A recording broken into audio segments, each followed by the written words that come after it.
November is not about saving democracy, it's about freedom. By now you can hear the phrase coming from every podium, "We must save democracy." It is earnest, it is historically grounded, it is also politically insufficient. The November elections will not be decided by constitutional theory.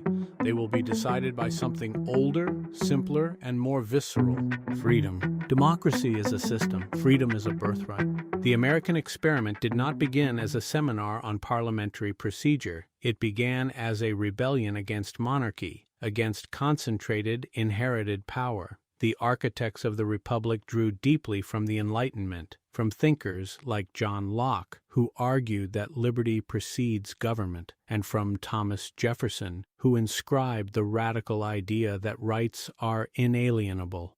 Democracy was the mechanism, freedom was the mission, and that is the distinction that matters now. Because when voters are told that democracy is in peril, many shrug. Democracy feels procedural. It feels partisan. To some, it feels chaotic. But freedom?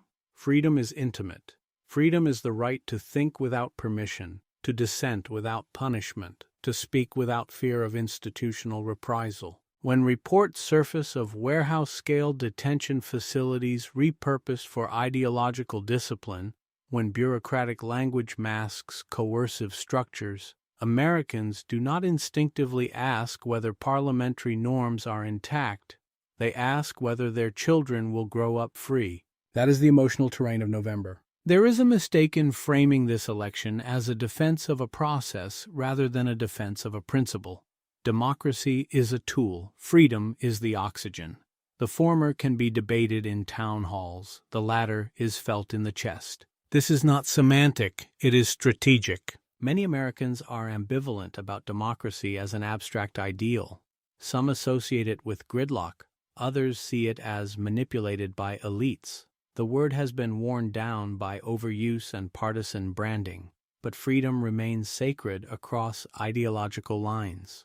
It is the one concept that bridges a ranch in Montana, a union hall in Pittsburgh, and a startup office in Austin. No parent whispers to a child, "I hope you grow up in a healthy democracy." They whisper, "I hope you grow up free." The opposition understands this instinctively. They speak of freedom constantly: freedom from regulation, freedom from taxation, freedom from cultural imposition. Whether or not those promises align with policy reality is almost secondary. They have seized the language of liberty. If one party frames November as a procedural defense of institutions, while the other frames it as a fight for personal liberty, the latter will always feel closer to the bone. And yet the irony is sharp. The true threat is not democracy's paperwork, but freedom's erosion.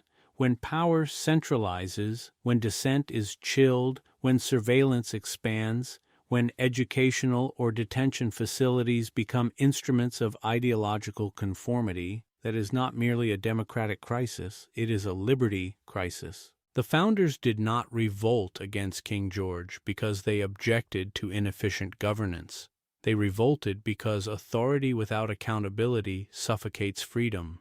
The American psyche is wired against crowns, whether literal or bureaucratic. So frame November correctly. This is not about preserving a parliamentary scoreboard. It is about whether citizens retain sovereignty over their own minds. It is about whether government remains the servant or inches toward monarchic posture in modern dress. Democracy is valuable because it protects freedom. The order matters. If the Democratic Party wishes to win not only the election, but the argument, it must speak plainly.